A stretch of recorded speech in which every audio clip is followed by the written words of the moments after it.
What's going on today, people? It's got a real quick video here for you. I'm going to go through my fog bezel setup. Been getting some questions about it, what it is, where I got it from. So let's just jump right into it. This is the 2018 Plus JDM update fog bezel. I got mine from SubieBros. So just get down here and see what the main differences are between it and the factory bezel.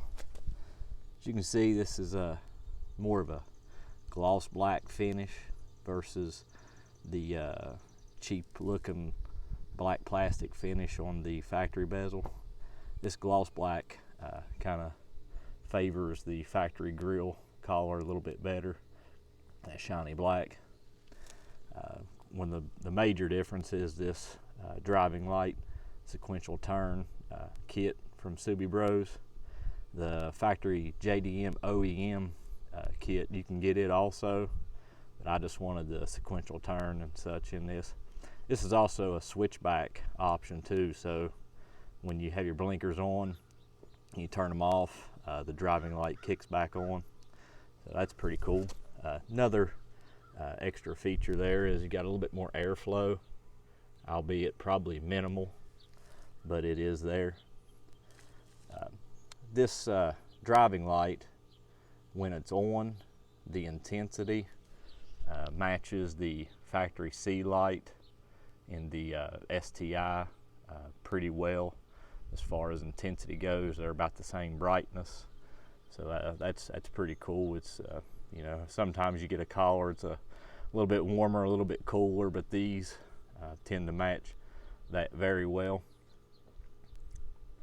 As far as the sequential turn itself goes, the turn signal itself has a real nice fluid sequential pattern. It's a real like smooth pattern setup. It blinks relatively slow, but it's a real nice pattern. The normal blink option, of course, it just blinks. It matches the blink pattern in the factory headlight straight up. No issues there with a normal blink pattern. As far as how you adjust them, you have a switch here and you have a switch over here that controls the sequential and the normal blink. You can just switch back and forth, whatever option you want to use. I leave mine on sequential all the time. I just like that option a little bit better. But as far as issues go, no issues with the lights themselves. I had a bad harness from SubieBros, the typical SubieBros fashion. They replaced it, no questions asked.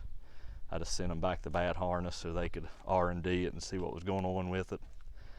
But install, of course, you got to pull the whole bumper cover off to install them. That's the only pain in the hind end, but it's not too awful bad. But well, if you found any of this information helpful or beneficial to you, please remember to leave a like, comment, or subscribe. Thank you for watching.